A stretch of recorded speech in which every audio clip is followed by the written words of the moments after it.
Hi everyone, this is John Bridge in District 2, and I wanted to talk for a few minutes about speech evaluations, how to put them together and how to deliver them so that you help your speakers out.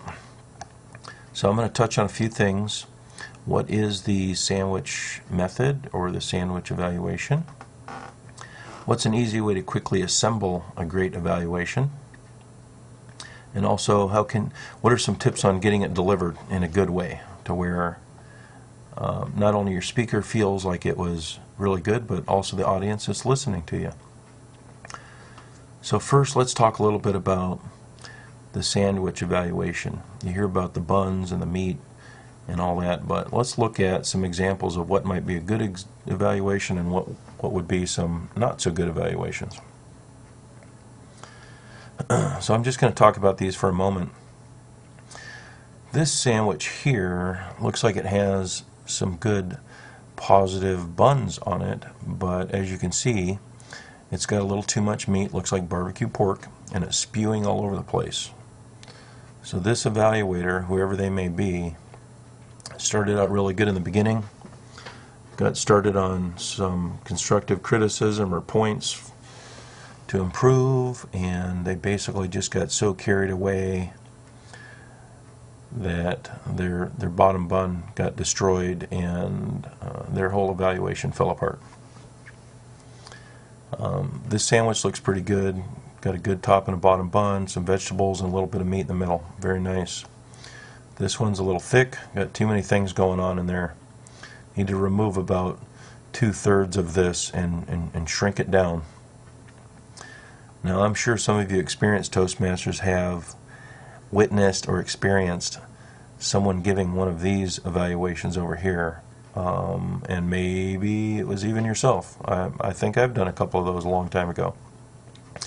The bottom line is, started out with a little bit of bun, your speech is really great, da da da da da, and somehow you got started on this, what is this, 10 or 15 points to improve, basically overhaul your speech and your life or something. It's got so much stuff going on in the middle that I think the bottom bun got squashed. So this person definitely ran over time and the whole thing fell apart. This sandwich looks pretty good. Got a decent piece of meat in there, 2 good buns, and then here's the infamous meatless sandwich. Nothing but positive whitewash on the top and the bottom, and there was no point or no suggestions of any type or form to help the speaker. And I think we see this happening on mostly icebreakers, but icebreakers need to get a little feedback too, and we'll talk about how to do that. So we don't want to just go with, oh, that was a really wonderful speech, Steve. It was so great. I loved your stories, and everything was wonderful, and I can't wait till your next one. That's basically what this sandwich represents there. So let's look at, so I actually drew a picture of a sandwich, but I rotated it 90 degrees because the timeline kind of goes for here. We start with the evaluation, we go through the top bun, we give a couple points of improvement, and then we go through the bottom bun and kind of close it out. But one thing that I want to point out, I want to talk about what I call the energy line, and that's your energy level as an evaluator. In order to demonstrate this, I'm going to move this top bun out a little bit, and I'm going to move the meat over as well. So what this line represents is when you start out with your top bun, your energy is kind of high, it's all wonderful, and after you get done with your top bun and you're getting ready to start talking about the points for improvement, well, a lot of times there's this pause, or there's a but, like, oh, that was really great, but, and there's this pause. Your energy just takes a dive. Oops. See if we get it moved over there. Energy just takes a major dive. Matter of fact, the meat doesn't even look like that. If you do one of these energy dives, your meat has really shrunk, and some people even got double wide meat in there with 3 or 4 points. We don't need that.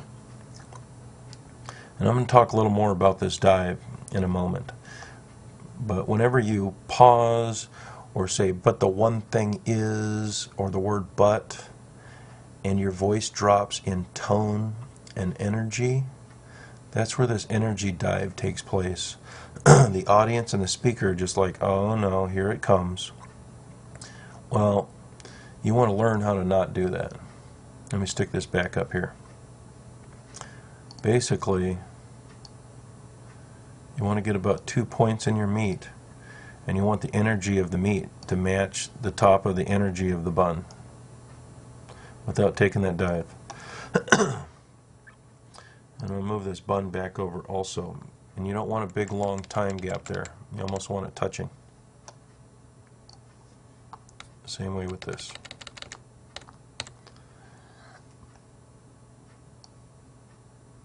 So I'm going to demonstrate it a little bit in more detail. This next slide is going to seem a little noisy, but bear with me.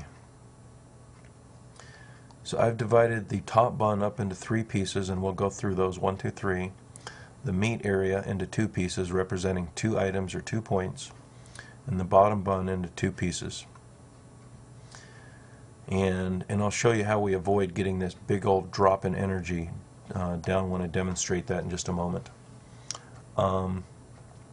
So I recommend the first words that come out of your mouth, you walk up, you're smiling, you look energetic. That was a great speech. Just stick it out there, very first words. And it'll help your speaker feel like, oh, I'm not going to get destroyed here, so there's not going to be a lot of anxiety going on. You're going to eliminate that right away. And then you could do your greeting. Mr. or Ms. Toastmaster, fellow Toastmasters, guests, honored guests, and especially Steve, thank you for delivering that great speech. Again, you're reinforcing that you felt it was a good speech. Your speaker's starting to feel a little bit more comfortable now. Third one, a lot of clubs like to bring up the objectives in that particular speech project. So if you do that, this is a good place to stick it. And Steve delivered a great speech project number 1, the icebreaker from the CC manual. His objectives were, you plug them in, stand and speak before a group, and reflect on your natural speaking skills. Steve, go into the first person if you want. Steve, you clearly met the objectives. Great job on that. I really enjoyed your topic on such and such, such and such. And the way you told the story, oh, it was really, really great. I love the way you did this and that. Steve, I'd like to see you make more eye contact. If you do, you'll make a better connection with your audience and they will feel more engaged. Also, be sure to keep your volume up high enough so that everyone can easily hear what you're saying all the way to the back of the room. Continue using your interesting personal stories. They kept us so captivated, just like you did today. That was wonderful. And overall, you did a fantastic job with your first speech, and I am really looking forward to hearing your next one. Now, of course, your entire evaluation is going to be a little bit longer than that, but you can plug some in here, and the why, and the giving some examples.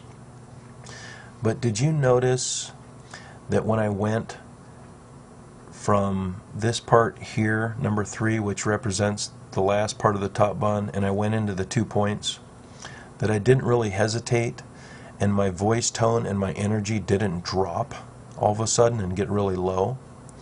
Well, I kept it up, and one way that I do that is I don't lead my recommended items by leading phrases such as, but there's this one thing, or the one thing is, or something I'd like to see you focus on or consider or think about improving. While a couple of those leading phrases are okay, I usually prefer just to not use them at all. I go right into straight, energetic, short, simple statements. Because I don't have those leading phrases, it's not like I'm setting anything up. I go straight into them. I just put them in a simple, nice, energetic statement form, make my point, and move on. Give them a little bit of support, and move on. It works really, really well. So recommend that you give that a shot. Just go straight into it. So how are you going to actually collect this information? Well, I have another slide here. It's almost a duplicate, but I just removed some of the language I put in there before. So you can print this out, you can download it, print it out, and fill it in. Even if you're not the evaluator for a meeting, just fill it in as if you are the evaluator if you want to practice and see how the form works. And of course, you can modify it any way that you like, whatever suits you. I wanted to talk just a moment about how to choose these two items. I've noticed that sometimes someone will be giving an evaluation on an icebreaker, and they'll say something like, they'll be talking about gestures or technical vocal variety, and the person giving the icebreaker hasn't even been to that part of the manual yet. So when I give an evaluation for an icebreaker, I actually just pick 2 of 4 different things typically.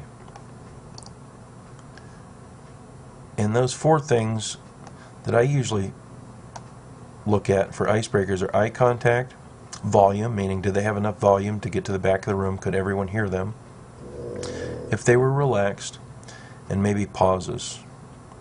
So if you heard me give evaluations for 10 icebreakers in a row, I would only pick 2 of these 4 items for every one of those evaluations for icebreakers. It just works. It's at their level, they get it, it makes sense, and they'll remember it, and they'll actually be able to incorporate it into their second speech. Now, if the newer Toastmaster member is working on speeches 2 through 3, speech projects 2 through 3, well, you can still use the same things: eye contact, volume, how relaxed they were, pausing. You can add in a couple more, personal stories. Something that's very, very simple and low level and easy for them to understand. And again, you limit it to 2 items. You just pick 2. And once a Toastmaster gets up around speeches number 4 through 10, well, you can still pull from these items, but you can also include in your list of choices the objectives that they've covered in past speeches. So if they're working on speech number 9, well, they've already done your body speaks and vocal variety, so you can add those objectives to your list of choices of when you pick 2 to give them recommendations as their meat in their sandwich. So that's how I do it, and it works very, very nicely. It's simple, and it actually helps them quite a bit. What else do we have to talk about here? Okay, last slide. I just wanted to point out some things to remember. If you get good, really, really good and effective at delivering evaluations, I just want you to know that you're going to have an incredible tool in your toolbox. You will be able to lift, elevate, and move people. I mean, almost physically get them to levitate, and mentally for sure. Be able to influence and persuade people, and you will be serving and helping members of Toastmasters, the world, basically, and you'll be making the world a better place. I think it's something very important to understand. And this framework that I just introduced you to, it's simple. It's not bulletproof. Take it, improve it, and if you think it works for you, great. Use it as a starting point and go from there. So right now you're on this YouTube site, and if you'd like to download a copy of this presentation in PowerPoint so you can edit it, do whatever you want with it, please go ahead. You'll find it in the public download section of this website here, professionallyspeaking.toastmasterclubs.org. And that's the end of my presentation. Hopefully that helps you out a little bit, and keep on toasting.